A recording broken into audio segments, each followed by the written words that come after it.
তোমাদেরও কাটে বাইরে পাস। मौलवी और मौलाना इस समय एक बयान दे रहे हैं, कह रहे हैं गाय को राष्ट्रीय पशु घोषित करो।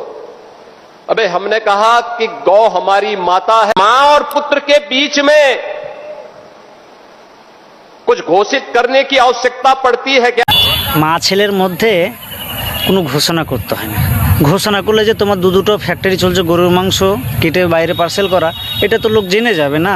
তাছাড়া তোমাদেরও কাটে বাইরে পার্সেল করতে পারবে না ঘোষণা করলে। তুমি পাবলিক আর বোকাচোদা বানাও না, পুরো ভারতবর্ষের লোক জানে, ঠিক আছে।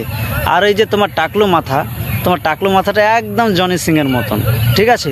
তো জনি সিং যেরকম, ও কিন্তু এরকম উল্টা পাল্টা বলে না, যাকে পায় তাকে ঘাড়ে তুলে নেয়, ঠিক আছে, পা দুটো। আর তুমি কিন্তু হিন্দুদের পা তুলছো ঘাড়ে আর মুসলিমদের পা তুলছো মাথায়। কারণ কেন বলো তো মুসলিমদের পা তুলছো মাথায়? গরুর মাংস মুসলিমে খাচ্ছে আর তুমিও কেটে বাইরে পার্সেল করছো। মধ্যে থেকে বলির ফাটা হয়েছে হিন্দু ভাইয়েরা, ঠিক আছে। আর ওটাই তোমাদেরকে মাথা দিয়ে নাচছে ওরা। তো যাই হোক জনি মামু, তোমাকে জনি বলা যায় তো, তাই যাই হোক বাকি কমেন্ট করে জানাবে বন্ধুরা, ঠিক আছে। টাকলু চাচা কি বললো, এখন জনি সিংয়ের ভাই।